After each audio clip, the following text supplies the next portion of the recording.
हम छत्तीसगढ़ के आर्थिक सर्वेक्षण 2024-25 के अध्याय 9 यानी खनिज क्षेत्र का एक संपूर्ण विश्लेषण प्रस्तुत कर रहे हैं। यह अध्याय राज्य की अर्थव्यवस्था की कुंजी है और सीजीपीएससी, व्यापम और यूपीएससी जैसी परीक्षाओं के दृष्टिकोण से अत्यंत महत्वपूर्ण है। इस विश्लेषण के पहले भाग में हम छत्तीसगढ़ की खनिज संपदा की नींव, इसके आर्थिक महत्व और राष्ट्रीय भूमिका को गहराई से समझेंगे ताकि परीक्षा के लिए एक ठोस वैचारिक समझ विकसित हो सके।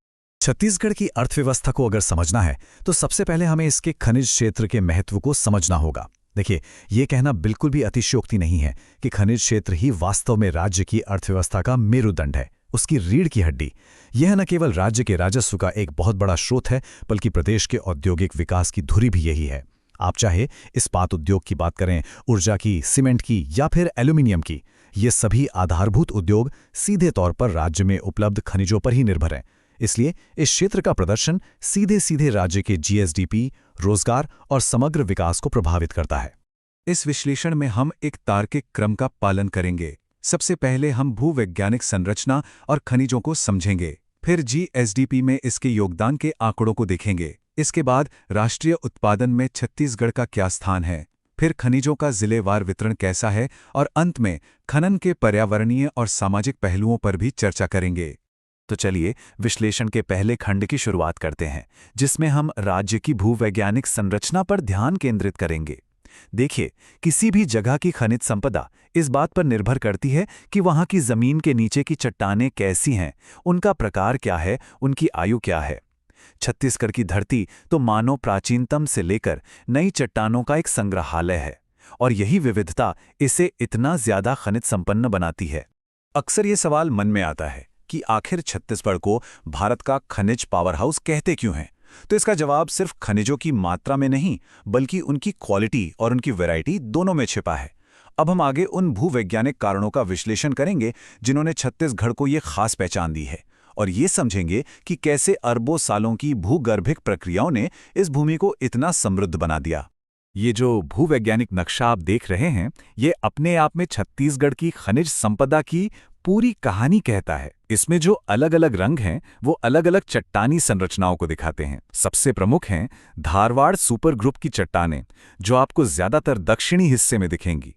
ये बहुत पुरानी चट्टानें हैं और ये उच्च गुणवत्ता वाले धात्विक खनिजों, खासतौर पर लौह अयस्क से भरी हुई हैं। बैलाडीला की प्रसिद्ध खदानें इन्हीं चट्टानों में हैं। इसके बाद राज्य के उत्तरी और मध्य भाग में देखिए, ये गोंडवाना सुपर ग्रुप की चट्टानें हैं, जो भारत के लगभग 98% कोयला भंडार का घर हैं। और फिर मैदानी भागों में कडप्पा क्रम की चट्टानें हैं, जिनसे हमें चूना पत्थर और डोलोमाइट मिलता है। तो यही भूवैज्ञानिक विविधता है जो छत्तीसगढ़ को एक असली खनिज पावर हाउस बनाती है। छत्तीसगढ़ के खनिजों को हम मुख्य रूप से 3 श्रेणियों में बांट सकते हैं। पहली है ईंधन खनिज, जिसका सबसे बड़ा उदाहरण है कोयला। दूसरी श्रेणी है धात्विक खनिज, जिसमें लौह अयस्क, बॉक्साइट और टिन अयस्क शामिल हैं। और ये बात हमेशा याद रखिएगा कि छत्तीसगढ़ भारत का एकमात्र टिन उत्पादक राज्य है। तीसरी श्रेणी है अधात्विक खनिज। इसमें चूना पत्थर, डोलोमाइट, क्वार्ट्जाइट और गरियाबंद में पाया जाने वाला हीरा शामिल है। ये वर्गीकरण हमें खनिजों के उपयोग और महत्व को समझने में मदद करता है। ये स्लाइड बहुत ही अच्छे से दिखाती है कि कैसे खनिज संपदा सीधे तौर पर राज्य के औद्योगिक गलियारों का निर्माण करती है। सोचिए, दंतेवाड़ा और बालोद का लौह अयस्क भिलाई इस्पात संयंत्र की नींव है, जिससे दुर्ग रायपुर एक स्टील कॉरिडोर बन गया। इसी तरह कोरबा और रायगढ़ का कोयला वहां के पावर प्लांट्स को चलाता है, जिससे छत्तीसगढ़ पावर हब कहलाता है। बलौदाबाजार भाटापारा का चूना पत्थर इसे देश का सबसे बड़ा सीमेंट उत्पादक क्षेत्र बनाता है, और सरगुजा का बॉक्साइट कोरबा के एल्यूमिनियम प्लांट को कच्चा माल देता है। तो साफ है कि राज्य का जो औद्योगिक नक्शा है, वो असल में उसके भूवैज्ञानिक नक्शे का ही एक प्रतिबिंब है। चलिए अब दूसरे खंड की ओर बढ़ते हैं और देखते हैं कि ये सारी खनिज संपदा आर्थिक रूप से राज्य के लिए कितनी महत्वपूर्ण है।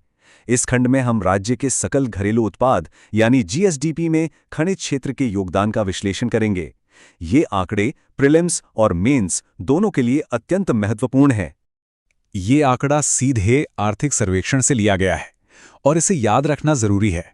वर्ष 2024-25 के अग्रिम अनुमानों के अनुसार स्थिर भावों पर छत्तीसगढ़ के जीएसडीपी में खनन और उत्खनन क्षेत्र का योगदान 34,29,576 लाख रुपए अनुमानित है। ये एक बहुत बड़ी राशि है, जो ये दिखाती है कि राज्य की अर्थव्यवस्था का एक बहुत बड़ा हिस्सा सीधे तौर पर खनिज संपदा के दोहन से आता है। प्रीलिम्स में ये आंकड़ा सीधे पूछा जा सकता है। ये ग्राफ पिछले कुछ सालों में खनन क्षेत्र के प्रदर्शन को दिखा रहा है। जो ऊपर वाली लाइन है वो जीएसडीपी में योगदान को दिखाती है और नीचे वाली लाइन वृद्धि दर को। हम साफ देख सकते हैं कि 2019-20 में एक नेगेटिव ग्रोथ के बाद इस क्षेत्र ने शानदार वापसी की है। खासतौर पर 2022-23 और 2023-24 में एक बहुत बड़ा उछाल आया है, जिसे हम अगली स्लाइड में और विस्तार से देखेंगे। अब जरा इस बार चार्ट पर ध्यान दीजिए। ये पिछले 3 वर्षों के प्रदर्शन को बहुत साफ तरीके से दिखाता है। साल 2022-23 में खनन क्षेत्र ने 10.14% की प्रभावशाली वृद्धि दर हासिल की। ये गति 2023-24 में और भी तेज हुई और ग्रोथ रेट 10.23% के शिखर पर पहुंच गई। लेकिन 2024-25 के जो अग्रिम अनुमान हैं, उनमें ये वृद्धि दर थोड़ी कम होकर 6.32% पर आ गई है। अब मेंस के उत्तर के लिए ये समझना बहुत ज़रूरी है कि ये कमी कमज़ोरी का संकेत नहीं है, बल्कि ये बेस इफेक्ट का नतीजा है। जब पिछले 2 सालों में ग्रोथ इतनी ज़्यादा हो तो उस ऊंचे आधार पर उसी गति को बनाए रखना मुश्किल होता है। इसलिए उस ऊंचे बेस पर 6.32% की वृद्धि दर भी एक बहुत ही मजबूत प्रदर्शन मानी जाएगी और ये खनन क्षेत्र की आर्थिक सुदृढ़ता को ही दर्शाती है। अब हम अपने विश्लेषण का दायरा राज्य से बढ़ाकर राष्ट्रीय स्तर पर ले जाते हैं।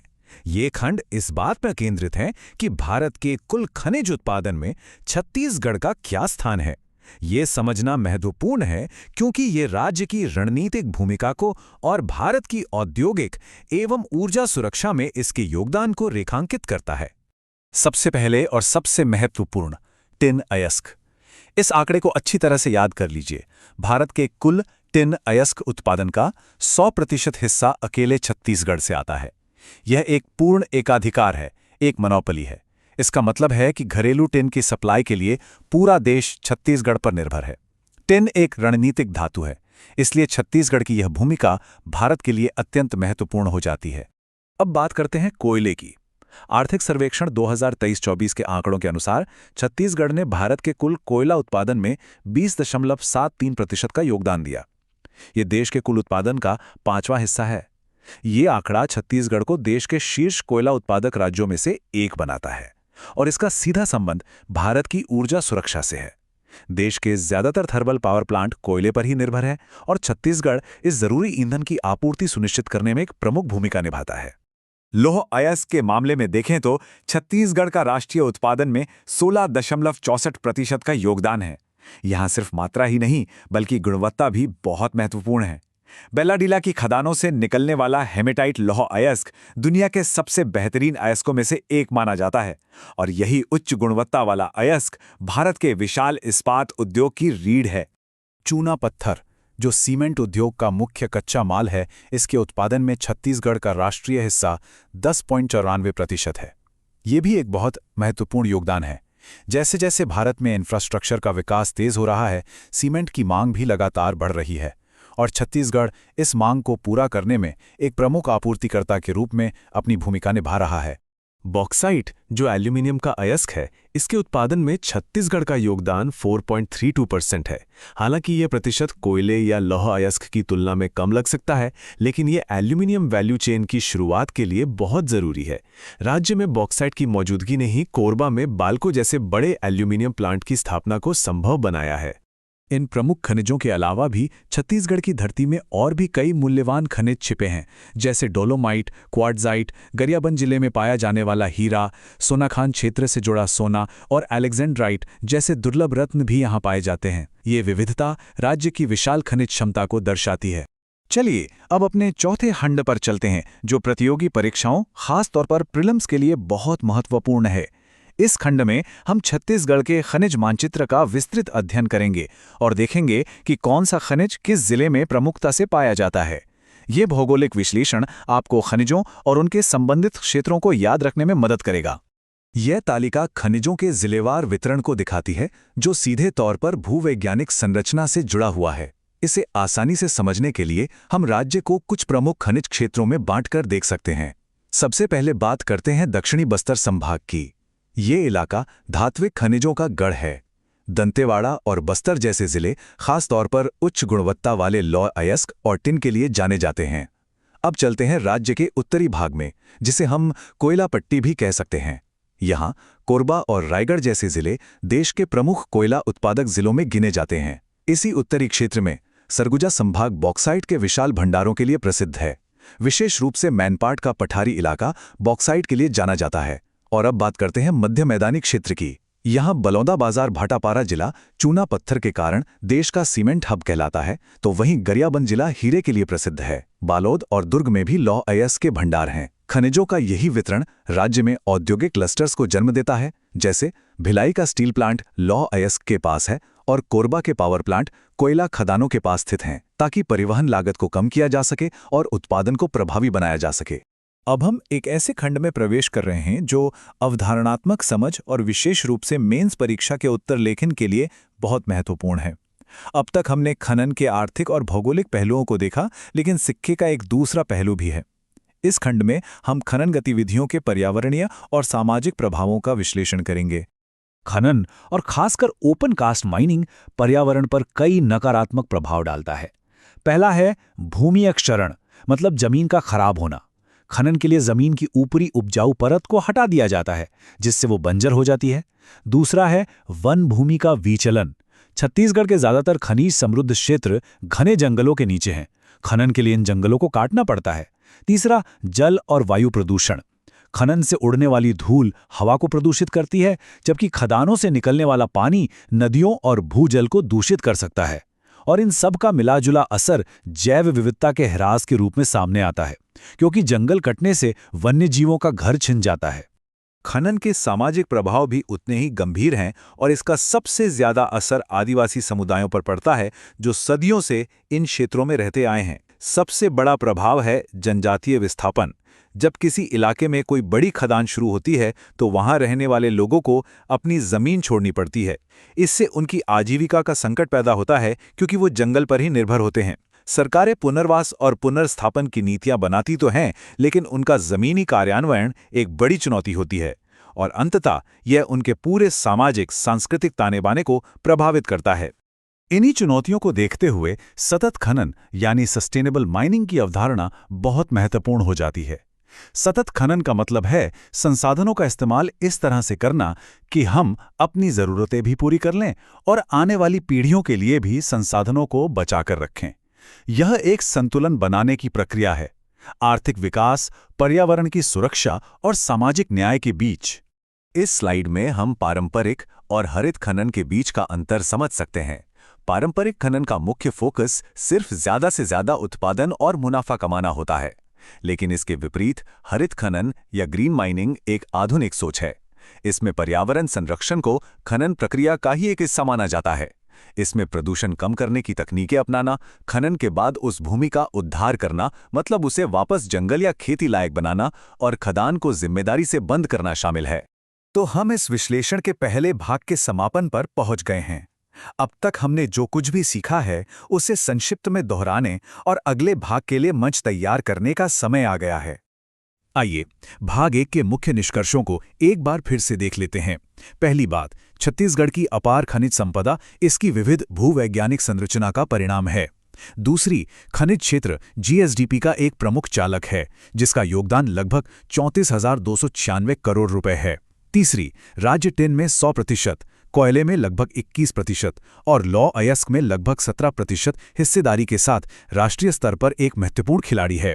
चौथी, खनिजों का जिलेवार वितरण ही औद्योगिक परिदृश्य को आकार देता है। और पांचवी, इस आर्थिक लाभ के साथ गंभीर पर्यावरणीय और सामाजिक चुनौतियां भी जुड़ी हैं, जिन्हें सतत विकास के माध्यम से हल करने की जरूरत है। तो इस पहले भाग में हमने ये तो समझ लिया कि छत्तीसगढ़ के पास क्या खनिज संपदा है, ये क्यों है और कहां-कहां है।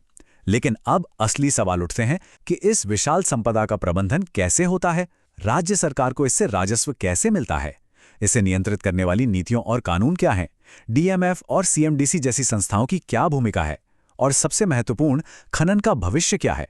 इन सभी जरूरी प्रशासनिक और नीतिगत प्रश्नों का उत्तर हम इस विश्लेषण के भाग 2 में देंगे। नमस्कार, आर्थिक सर्वेक्षण पर आधारित हमारे विश्लेषण के इस दूसरे भाग में आप सभी का स्वागत है। तो पार्ट 1 में हमने छत्तीसगढ़ की जियोलॉजिकल स्ट्रेंथ, प्रोडक्शन के आंकड़े और देश के लिए इसके महत्व को विस्तार से समझा था। अब इस चर्चा को आगे बढ़ाते हैं और इस सेक्टर के उन पहलुओं पर गहराई से नजर डालेंगे जो गवर्नेंस और इकोनॉमी के लिए बेहद जरूरी हैं। हम बात करेंगे रेवेन्यू की, डिजिटल गवर्नेंस और ट्रांसपेरेंसी की, सामाजिक न्याय के डीएमएफ मॉडल की और भविष्य के क्रिटिकल मिनरल्स की।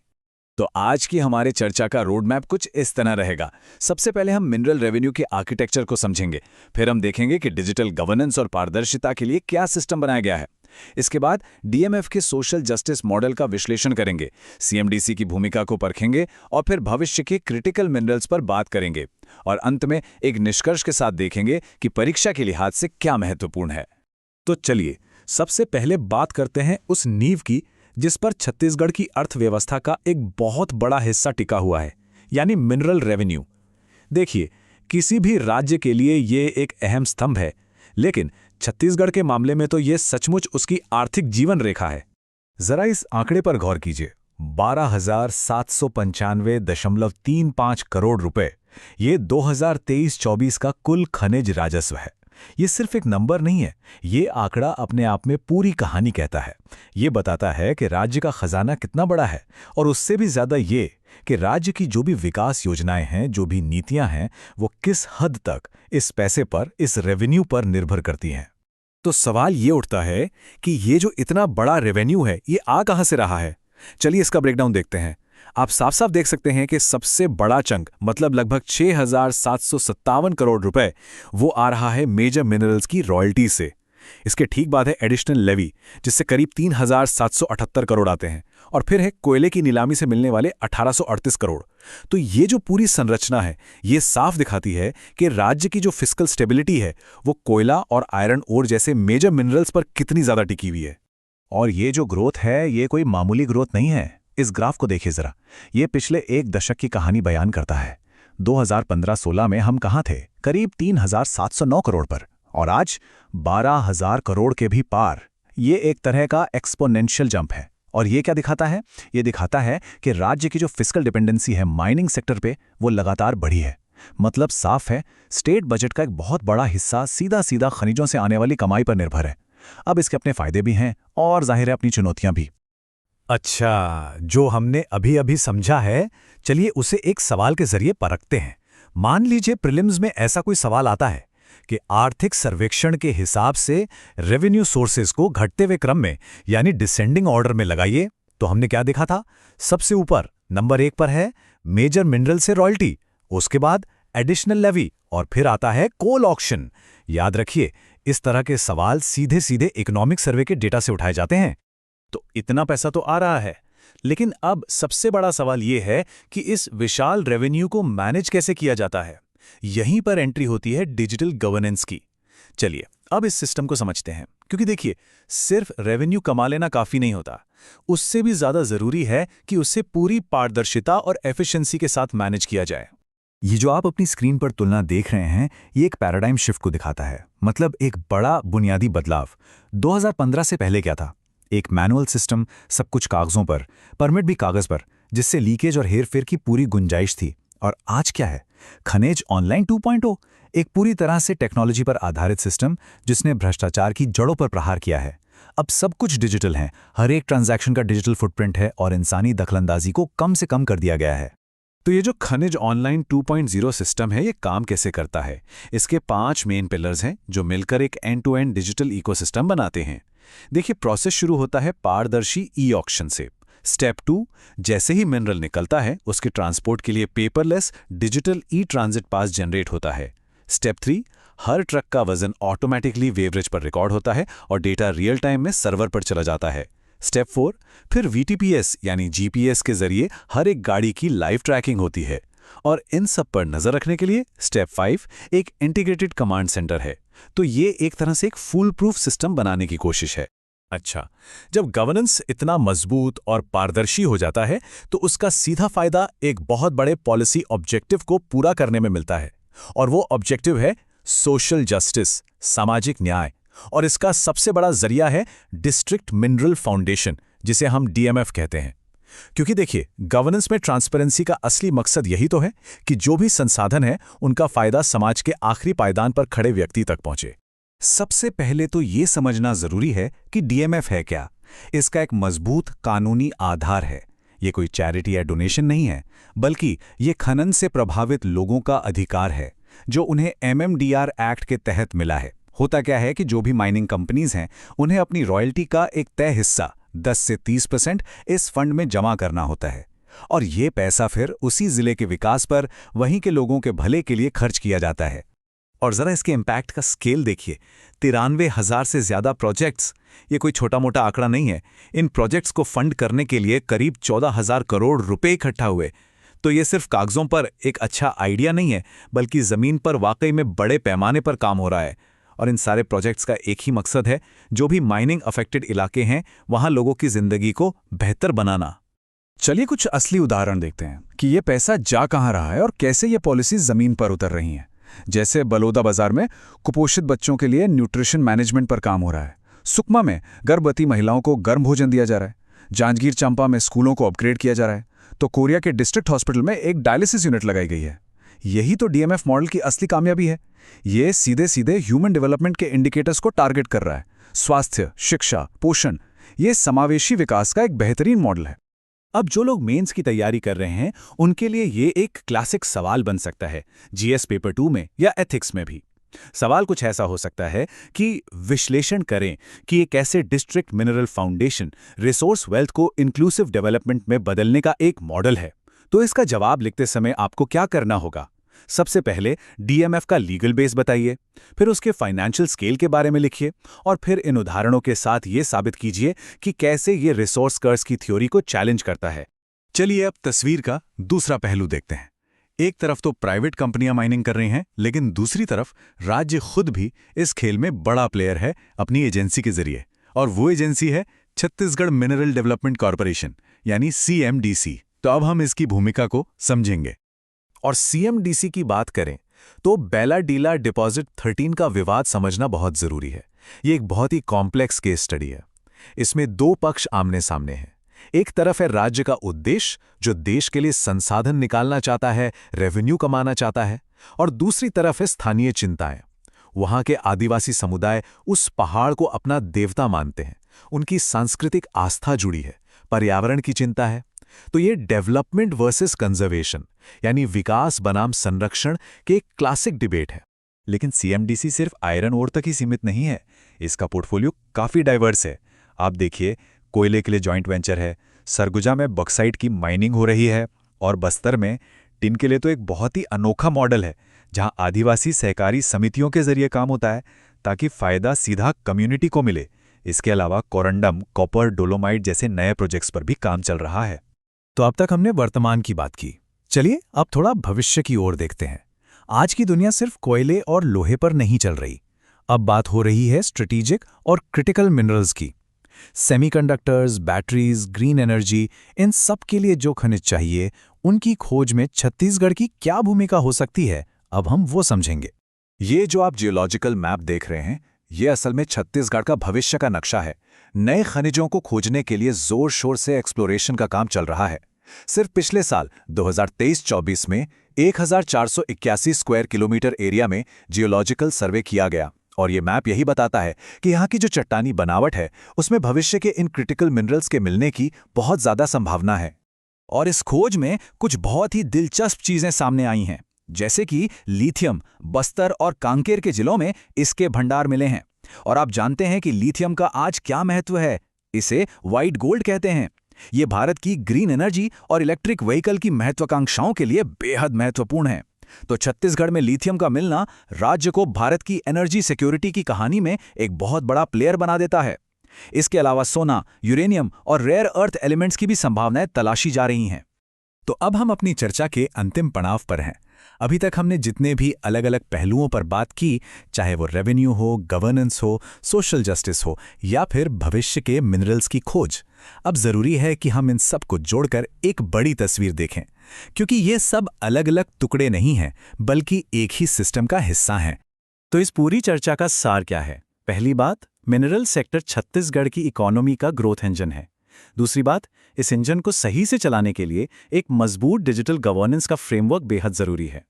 तीसरी बात, डीएमएफ जैसे पॉलिसी टूल्स ये कोशिश करते हैं कि विकास और सामाजिक न्याय के बीच एक बैलेंस बना रहे। और चौथी बात, छत्तीसगढ़ भारत के आने वाले इंडस्ट्रियल और एनर्जी फ्यूचर के लिए बहुत ज़्यादा क्रिटिकल है। और अंत में एक बात साफ है, ये अध्याय सीजीपीएससी और यूपीएससी दोनों ही परीक्षाओं के लिए अत्यंत महत्वपूर्ण है। ये जो सारे इंटरकनेक्टेड थीम्स हमने डिस्कस किए हैं, इनकी एक गहरी समझ होना सिर्फ फायदेमंद नहीं बल्कि एग्जाम में सफलता के लिए जरूरी है। रेवेन्यू के फिगर्स, खनिज ऑनलाइन के फीचर्स, डीएमएफ के प्रोविजंस और नए क्रिटिकल मिनरल्स का स्ट्रेटेजिक इंपॉर्टेंस, ये सब प्रीलिम्स और मेंस दोनों के लिए हॉट टॉपिक्स हैं।